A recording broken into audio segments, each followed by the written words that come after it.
Allahumma salli ala sayyidina Muhammad wa ashghil al-zalimin bil-zalimin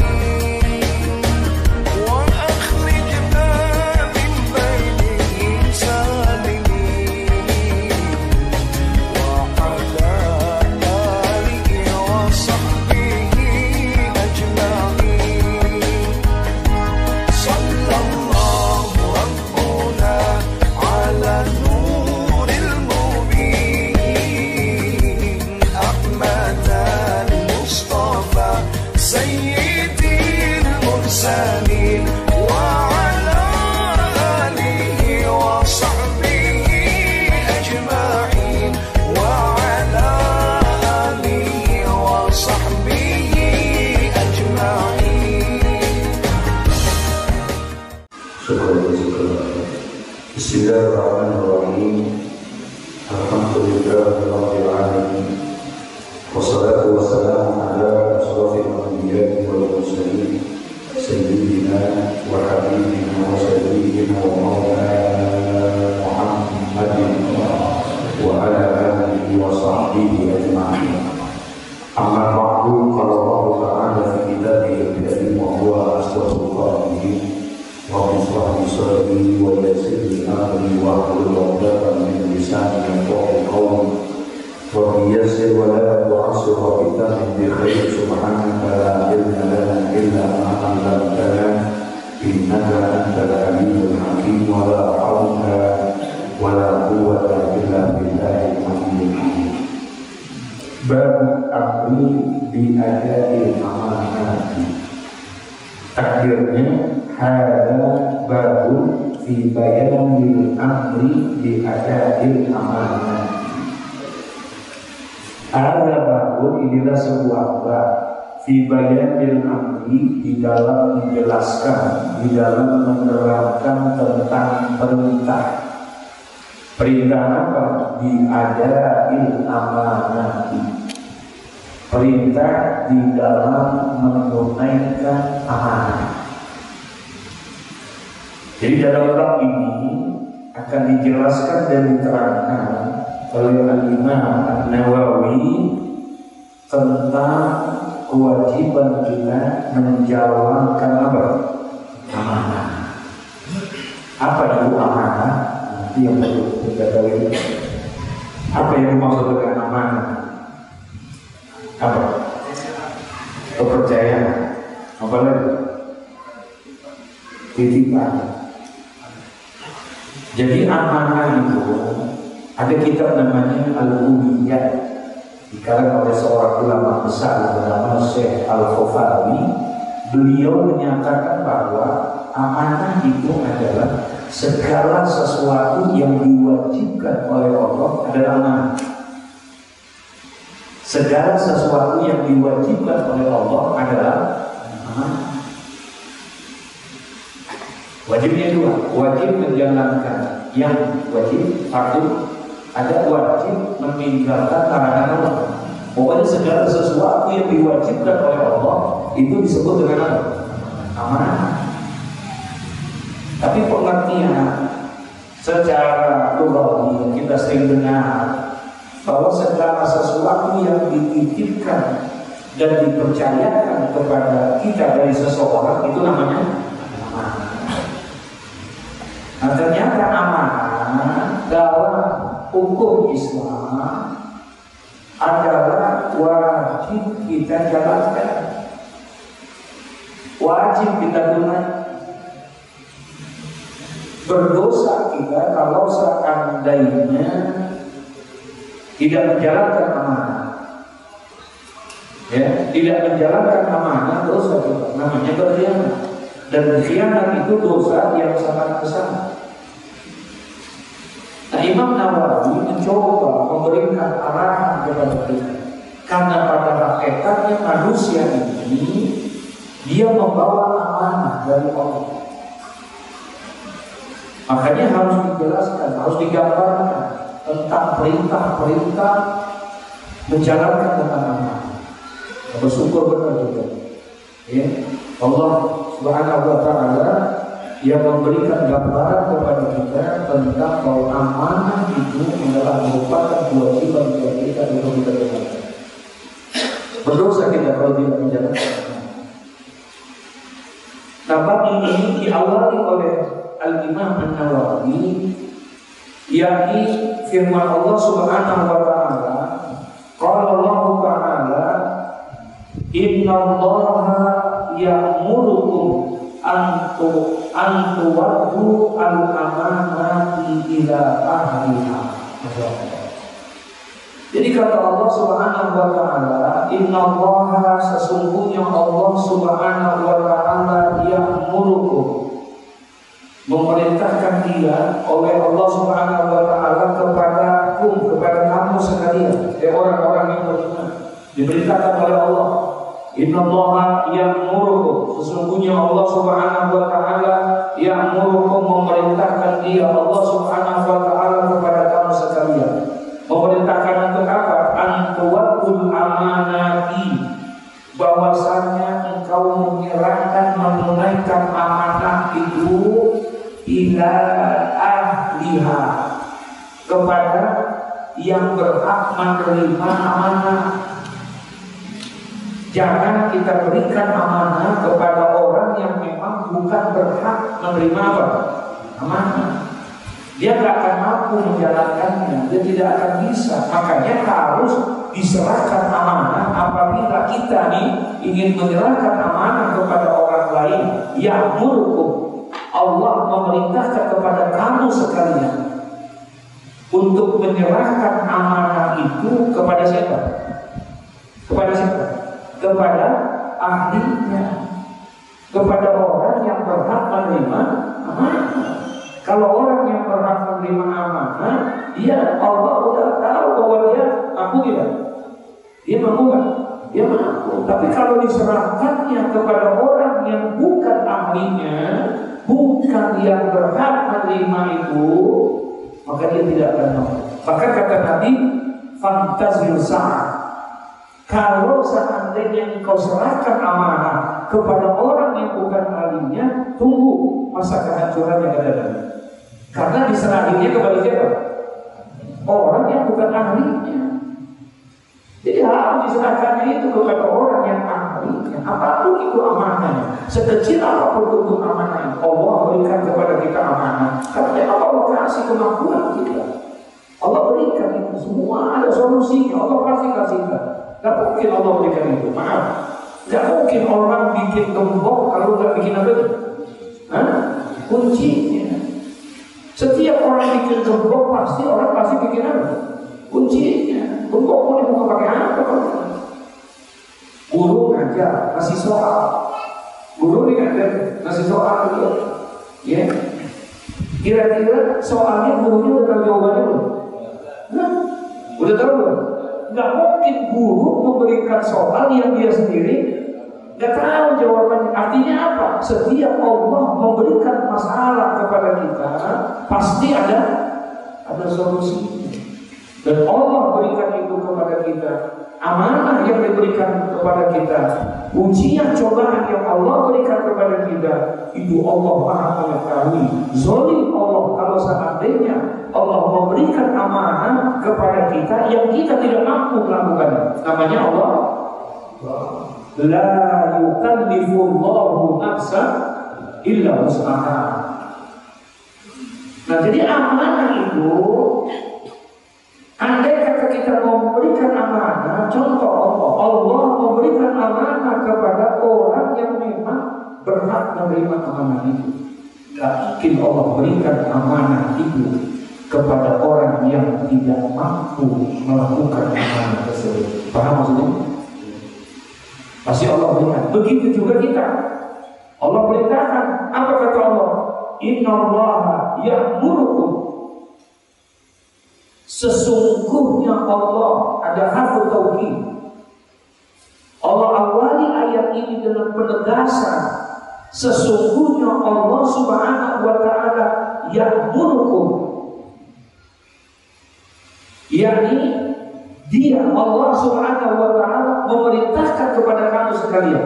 Siapa? Orang-orang yang beriman. Sesungguhnya Allah Subhanahu wa taala memerintahkan kepada orang-orang yang beriman antuwadul amanah, bahwasanya kamu sekalian menunaikan itu amanah, menyerahkan itu amanah ila ahliha. Kepada siapa? Ahlinya. Nah ini udah. Ya, kita mau berikan amanah sesuatu kepada anaknya, ya udah emang kemampuan dia. Jangan paksakan, kita memaksakan. Yang tidak mampu untuk melakukan amanah tersebut, Masya Allah, akan jadi beban dia. Kesian mereka. Ya. Istri dapat amanah dari suami misalnya. Ada kitab dulu namanya Uqudul Jen. Ya, dalam kitab Uqudul Jen ini buat kita. Ya, dalam kitab itu berkaitan tentang hak dan kewajiban suami istri. Kita tidak boleh dilarang itu memberikan sebuah amanah, sebuah bentuk kepercayaan yang memang di luar keterbatasan daripada seseorang. Dikisahkan dalam kitab itu ada seorang suami ingin ikut berperang dengan Rasulullah, ingin berjihad bersama Rasulullah. Ketika dia mau berjihad, kemudian dia siap-siap semua, dia pesan satu bentuk amanah kepada siapa? Istri. Kepada istrinya, kamu aku amanahkan, aku pesan kepada engkau, jangan engkau keluar dari rumah ini kecuali sebelum aku kembali. Jangan engkau keluar dari rumah, aku amanahkan kepada engkau, jangan engkau keluar dari rumah ini sebelum aku kembali. Kelihatannya ini amanah enteng apa? Halo? Enteng apa? Enteng buat kita. Iya kan? Kelihatannya sepele nih urusan. Aku amanahkan kau, jangan kau keluar dari rumah ini dan tidak boleh kau menerima laki-laki di tempat ini kecuali aku sudah pulang. Istrinya orang baik, soleha. Kata istrinya, nah baik, aku insya Allah doakan biar aku bisa menjalankan amanah. Berangkatlah suaminya berperang bersama Rasulullah, makan waktu sehari, 2 hari, makan seminggu dan lain sebagainya. Tiba-tiba ketika suaminya ikut berperang, sang istri ini ada di mana? Di rumah. Ketika dia ada di rumah, keluarga istrinya, adiknya datang. Adik istri datang, kemudian bilang, Kak, saya datang ke sini mau kasih kabar, Kak. Ibu di rumah sakit, Kak. Tolong kalau bisa kakak datang dah, kakak liatin. Mudah-mudahan datangnya kakak jadi obat buat ibu. Bagus kan? Enggak bagus kan? Apa katanya perempuan sang istri? Baik. Tapi mohon maaf, saya belum bisa. Nanti saya datang kalau suami saya sudah datang. Sekarang kirim salam, saya doakan mudah-mudahan ibu cepat sembuh. Itu jawaban, bagus nggak? Ulang lagi sana deh. Ternyata besok datang lagi, ngabarin lagi, Kak, maaf Kak, yang lain udah datang. Ibu kayaknya udah payah, sakitnya udah berat, semuanya udah pada datang, tinggal kakak doang. Kalau bisa kakak datang bersama. Dia masih terikat dengan satu amanah. Kemudian dia bilang, nanti saya datang, saya tunggu suami saya ini. Kirim salam sama yang lainnya. Mudah-mudahan nanti secepatnya saya datang ke sana. Begitulah. Kira-kira nih adik yang nyampein kesel apa kan? Hah? Apalagi dia rumahnya di Pondok Indah, ngabarinnya ke Palu. Allah, kesel dia. Yang dulu kayaknya begitu amat sih. Pulang dengan hati yang kecewa. Besok datang lagi, ngabarin emaknya meninggal. Datang lagi, bilang, Kak, maaf Kak, ibu emak udah meninggal, sekarang lagi dibungkus tuh jenazahnya, lagi dikapanin. Emang gak mau lihat Kak? Balik Kak. Semuanya udah pada ini, udah pada datang, udah pada lihat. Tega-teganya kakak nggak mau datang ke sana. Sekarang udah nih, udah mau dikuburin jenazah. Suaminya belum pulang. Dia masih terikat dengan apa? Dengan apa? Dengan amanah dari sang suami. Masya Allah, Masya Allah. Akhirnya apa kata dia? Saya nggak bisa datang karena suami saya belum pulang. Saya bantu doa dari rumah. Mudah-mudahan amal yang aku didosakan oleh Allah diterima amal ibadah. Tuh. Kira-kira di istri sedih, sedih nggak? Sakit ya hatinya? Sakit. Emaknya meninggal, nggak bisa dia tengokin karena terikat dia dengan satu amanah yang begitu berat dari sang suami. Kalau model bini kita kira-kira jangan apa ya?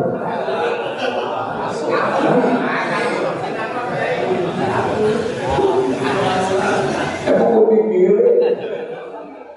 Astagfirullahaladzim. Dia bilang, mohon maaf, wah betapa kesannya di saat adik. Sampai segitunya lu kagak mau datang. Itu kan emak lu, itu kan yang melahirkan lu. 9 bulan lu dalam lahirnya. Sekarang malu meninggal, lo kan datang, lo kan tengok. Hanya karena terikat dengan amanah suami itu. Kan adik-adik kita mungkin kecewa kan? Kakak-kakaknya kecewa, saudaranya kecewa, tetangganya habis tuh jadi buah bibir, omongan di mana-mana. Tuh anak durhaka, emaknya meninggal dia kalau datang. Begitu kira-kira yang terjadi di masyarakat. Padahal tidak datangnya dia ketika emaknya sakit, ketika emaknya sekarat, ketika emaknya meninggal dunia, bukan karena tidak mau dia datang, karena terikat dengan apa? Amanah. Tuh, Masya Allah. Tapi karena ini amanah tersebut dari suami kepada istrinya, ila ahliha, karena istrinya mampu, maka istrinya pun bisa menjalankan itu semua. Masya Allah. Meninggal atau sang ibu, dikuburin lah sang ibu. Dia nggak datang. Kalau bicara sedih, sedih, menangis dia. Tapi dia tahan karena dia ada amanah. Pulang suaminya. Ketika pulang suaminya, apa dia langsung labrak? Dia ngomong, enggak. Dia layani dulu haknya suami. Kewajibannya dia kepada suami. Ya Allah, dilayani dulu, dibukain dulu sepatunya, disiapin tuh makanan, kopi, ini, itu semuanya. Ya, beda tipis sama bini kita.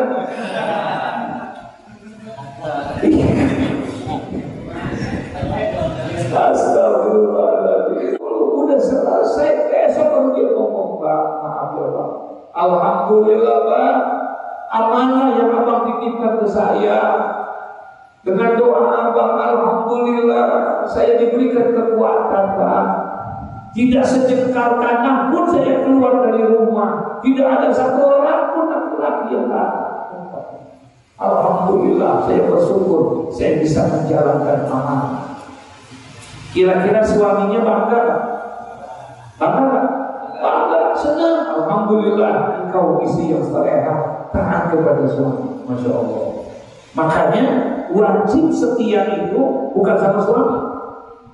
Suami nggak wajib setia.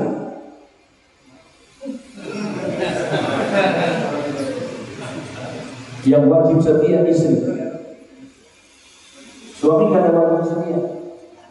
Jadi kita nggak ada wajib kesetiaan di sini. Alhamdulillah. Bener ini. Iya. Oh ya, ini yang request ini.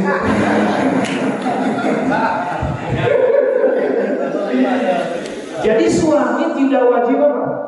Setia. Yang wajib setia istri. Suami itu wajib bertanggung jawab. wajib setia.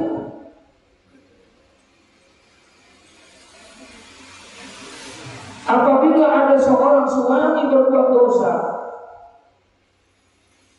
seorang anak berbuat dosa, istri tidak bertanggung jawab dengan dosanya suami.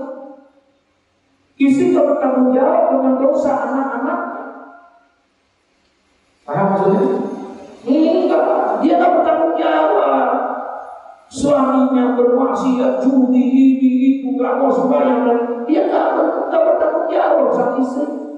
Anak-anaknya berbuat dosa, berbuat maksiat, gak pernah sembahyang, anak gak pernah ini, istri tak kena. Tapi ketika seorang istri berbuat dosa, seorang istri berbuat maksiat, seorang anak berbuat maksiat, wajib tuh suami bertanggung jawab tentang itu. Bagaimana?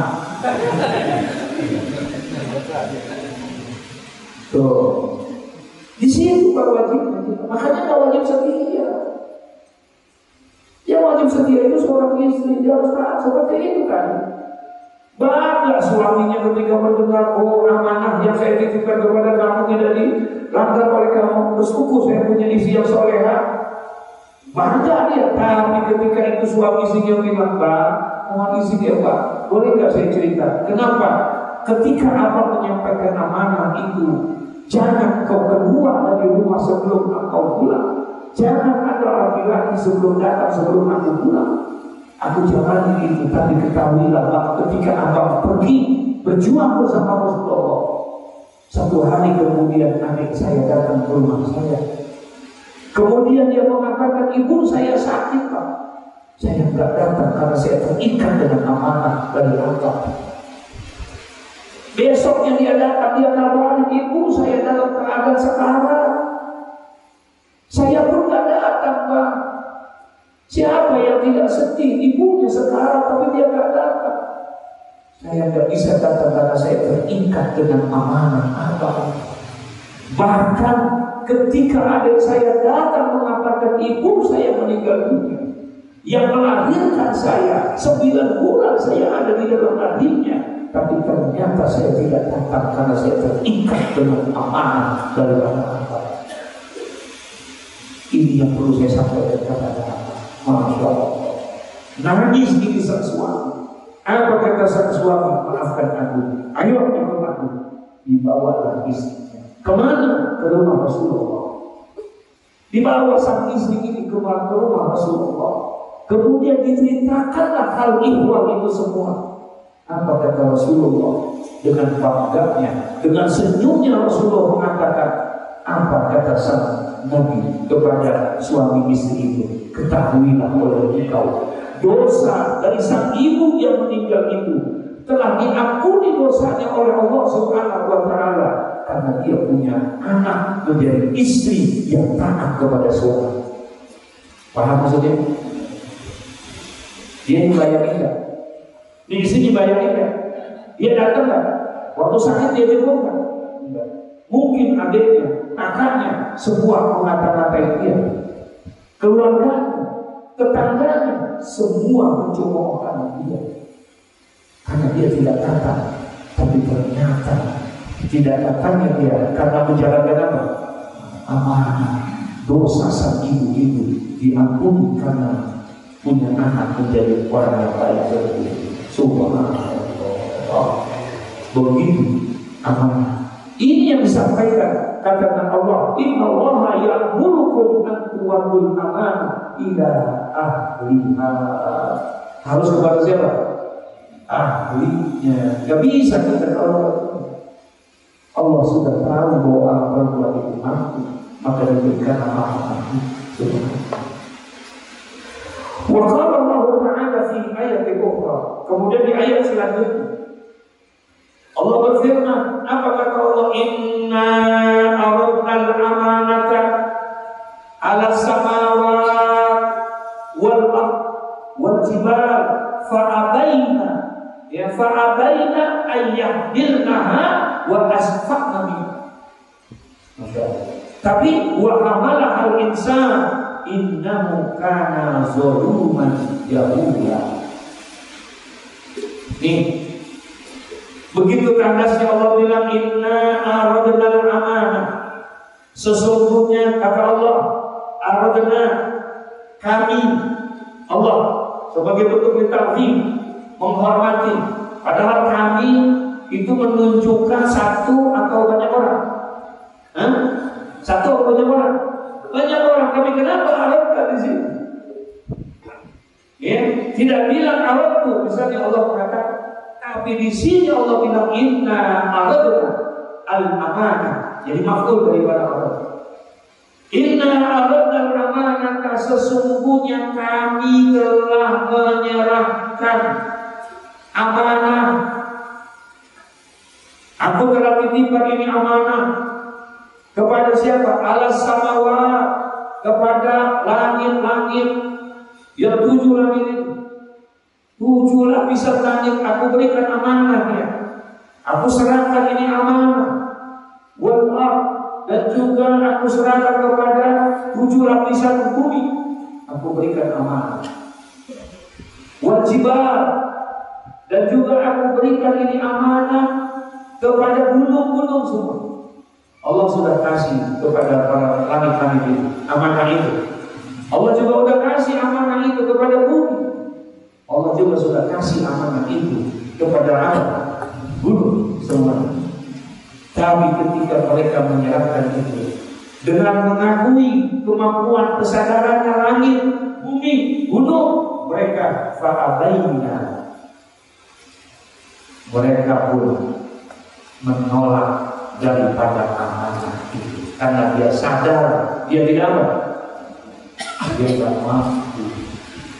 Langit paham tentang itu, bumi paham tentang itu, gunung-gunung paham tentang itu. Gak bisa aku mengurusi itu, gak bisa amanah yang Allah berikan itu aku terima karena aku tidak mampu. Keadaan maka mereka bertolak itu. Langit, bumi, gunung-gunung, ayah bilnaha, dia menolak, dia untuk menanggung daripada amanah itu. Wa asfaha minha, dan karena mereka khawatir tidak akan mampu di dalam menjalankan amanah itu. Jadi Masya Allah, menyadari kita di pelajaran buat kita, jangan dikit-dikit aja main 5 aja, yang itu belum selesai. Mau disitu lagi, mau itu lagi diambil ya. Lagi Isra Mi'raj, Nabi diperlihatkan dimuriyahu min ayatina, diperlihatkan dari semua sebahagian tanda-tanda kebesaran Allah. Di antara yang diperlihatkan itu banyak kejadian-kejadian. Satu di antaranya Nabi lihat, nah itu siapa Jibril? Yang mana itu? Kenapa itu dia? Itu kok begitu dia? Mau ngangkut, mau mikul pikulan tuh. Pikulan kan kiri kanan tuh, dia mau pikul. Pas mau dipikul, mau diangkat, gak kuat dia itu. Karena saking apanya? Berat. Mau diangkat nggak dia? Gak kuat dia.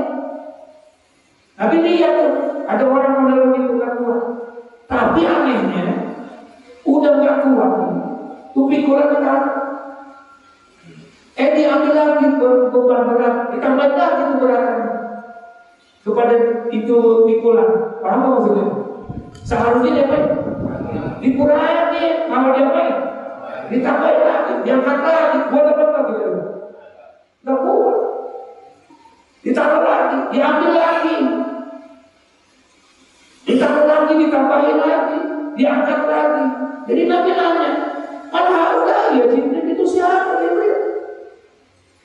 Kok bisa kayak begitu? Udah tahu dia gak kuat, bukan dikurangi itu barangnya, bebannya, malah dia ditambahin. Siapa itu mereka? Apa kata Jibril? Ya Rasulullah, itu sebagian daripada umat yang mereka mendapatkan amanah, sudah tidak mampu menjalankan amanah, tapi masih mampu menjalankan amanah yang lain-lain. Minta lagi, jadi ketua ini, jadi ini, jadi itu, jadi padahal yang satu aja belum beres. Halo? Ini ada nggak yang malu begini? Hah? Mana orang ini?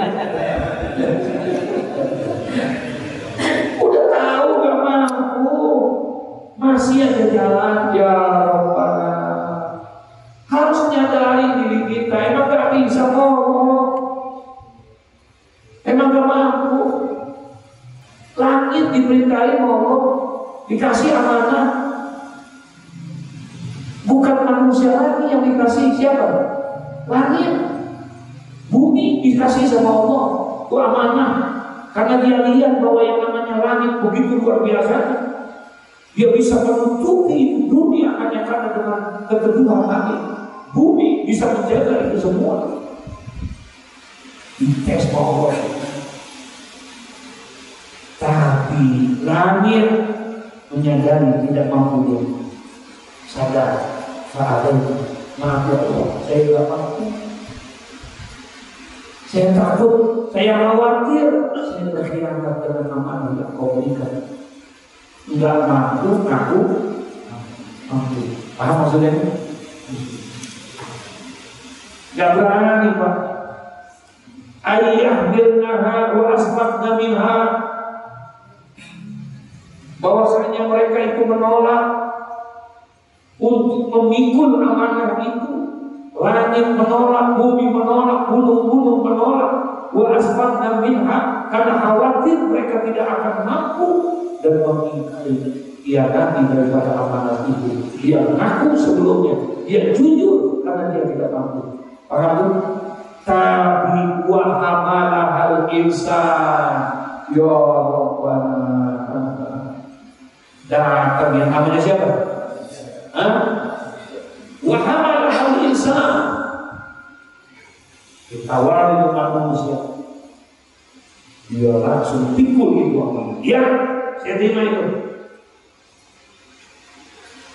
Dia tak mengukur itu.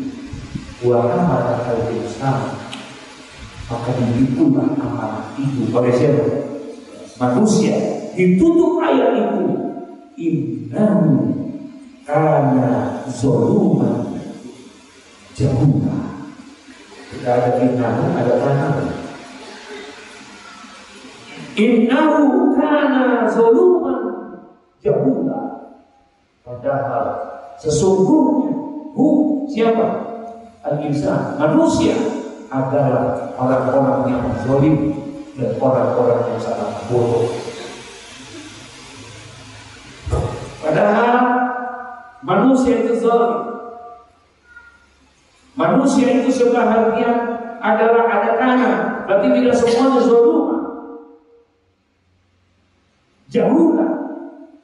Sebahagian di antara manusia itu zalim, sebahagian manusia itu adalah jahula. Ya Allah. Mana zalim? Zalim itu apa zalim? Lawan kata zalim apa? Lawan kata zalim itu apa? Adil. Adil, lawan katanya zalim. Yang namanya adil, makna adil wa syai' fi mahalliha, menempatkan sesuatu pada tempatnya. Itu namanya apa? Adil.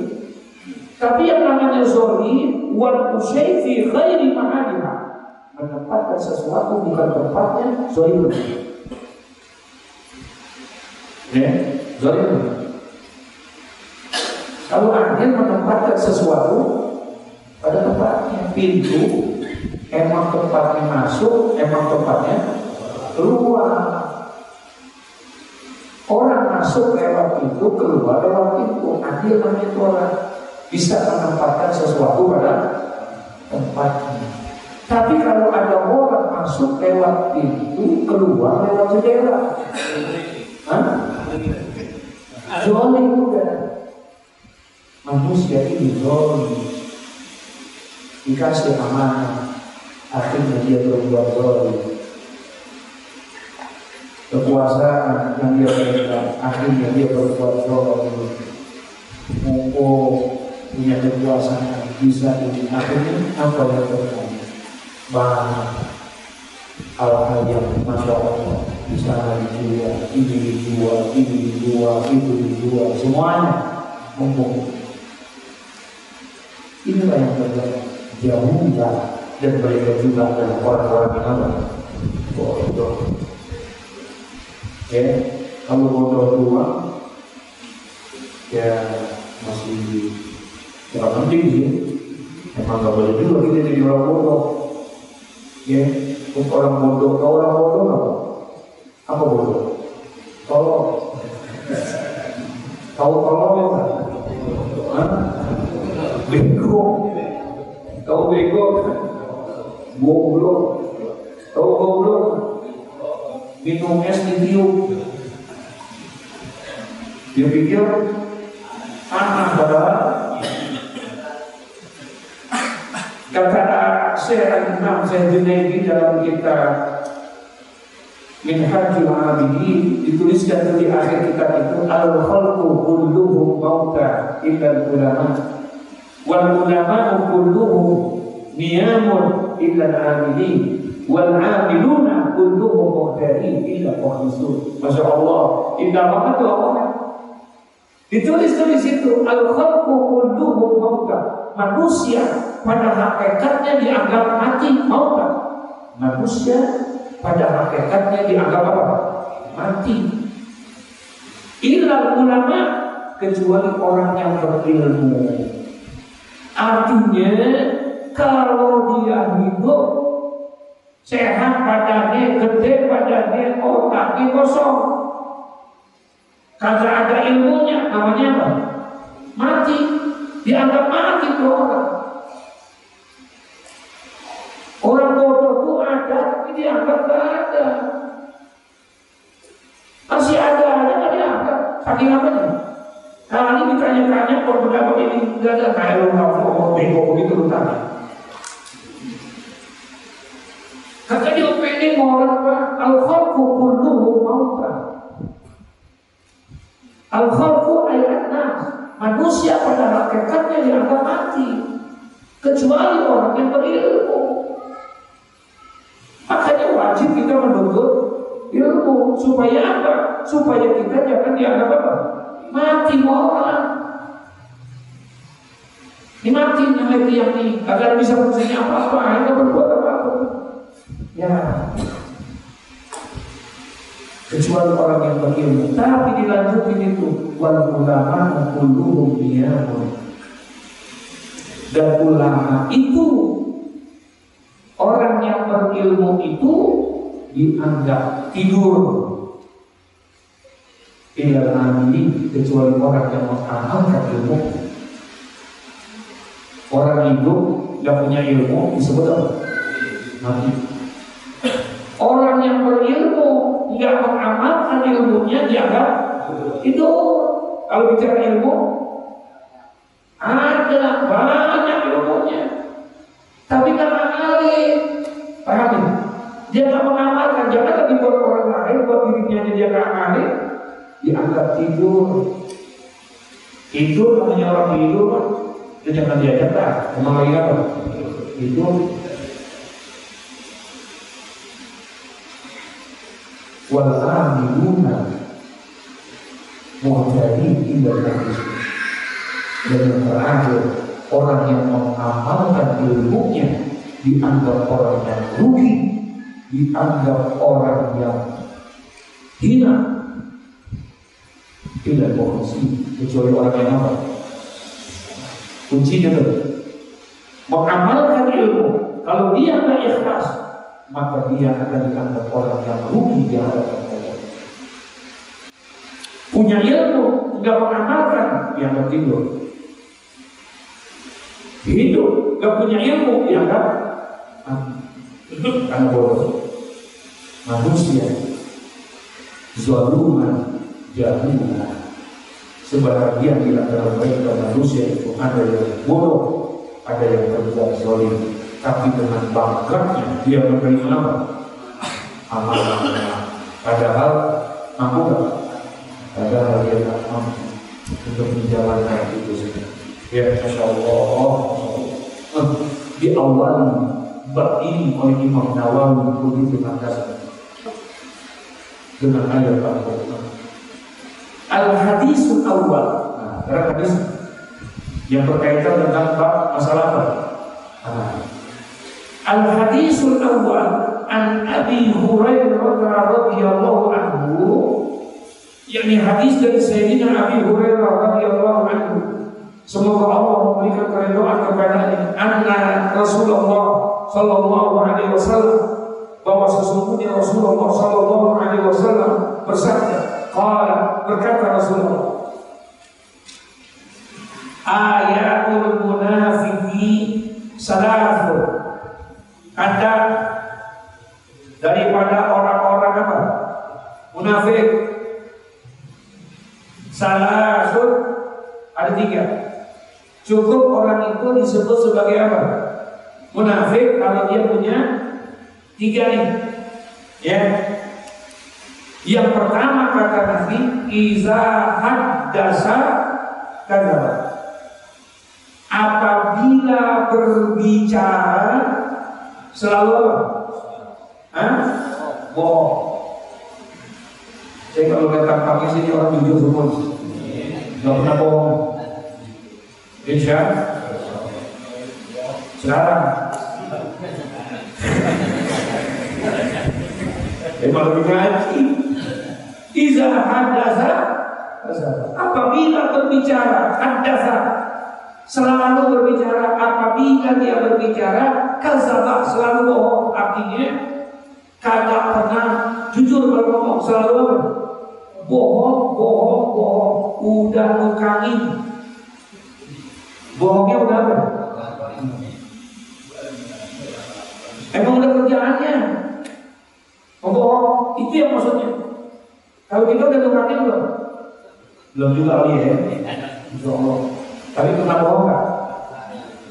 Mudah-mudahan kamu ayat ini, hadis ini. Ya. Iza haddasa kadzaba.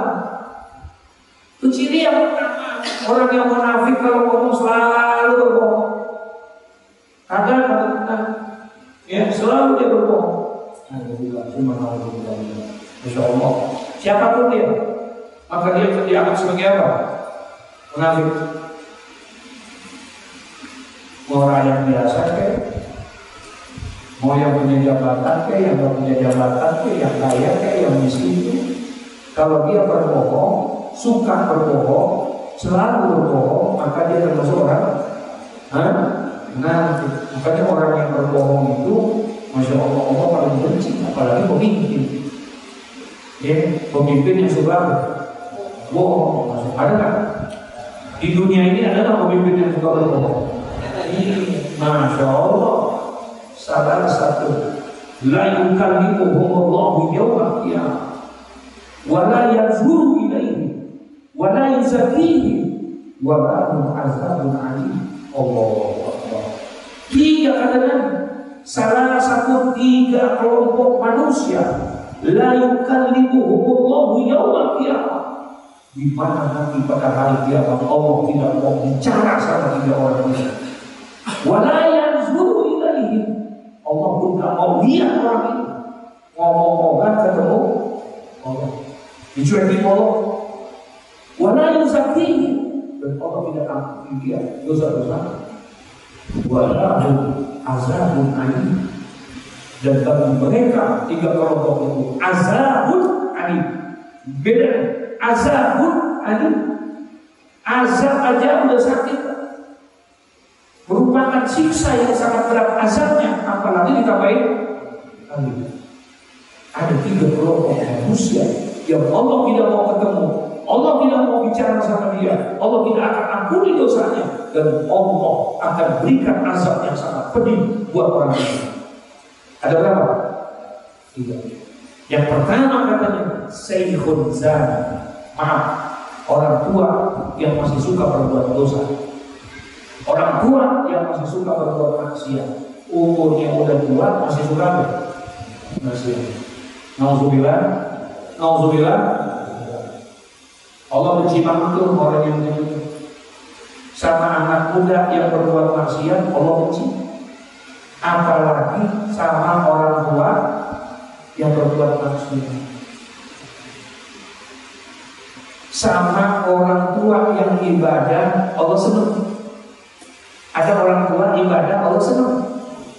Tapi sama anak muda yang beribadah Allah jauh lebih apa? Lebih senang. Kalau orang tua ibadah, pantas nggak? 2 minggu lagi masih banding kartu aja.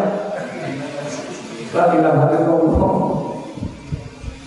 Yang kedua kita bisa ngomong dia wal malikul kazzab, pemimpin yang masih suka berbuat dusta.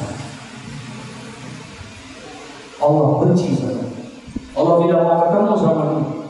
Allah tidak mau yang namanya berjumpa dengan dia. Allah akan berikan azab yang sangat keras. Buat siapa? Wal malikul kazzab. Yang kedua, pemimpin yang zalim. Yang ketiga, wa aqilul mustaqim, yaitu orang miskin yang sombong. Nah, Allah udah banget itu. Udah miskin, sombong. Kalau kaya, sombong? Enggak. Enggak boleh juga. Emang sombong itu kan dai ke Allah. Itu selendang itu jangan dipakai, kegedean kau. Pakai selendang ke Allah. Enggak boleh kita. Itu kalau orang kaya, sombong, ya rada-rada ya. Rada-rada wajar. Ini miskin, sombong. Ya. Nah, jadi ciri yang pertama izahat kazzab. Kalau ngomong selalu nih. Kalau selalu berarti sering apa? Jarang. Sering. Ya. Ini selalu teruskan insyaallah. Wa iza wa'ada akhlafa. Apabila dia janji, dia apa? Ngomongnya bohong, janjinya nggak pernah dia tepati. Dan yang ketiga, wa iza tu'mina khana. Kalau diberikan amanah selalu khianat. Sekecil apapun amanahnya yang Allah berikan kepada dia, selalu dia khianati. Itu ciri daripada orang-orang yang apa? Munafik. Muttafaqun alaih. Disepakati ini hadis, atas hadis ini oleh 2 imam besar. Itu kalau muttafaqun alaih. Disepakati hadis ini, ya, kesohihannya hadis ini disepakati oleh 2 imam besar, yaitu Imam Bukhari dan Imam Muslim.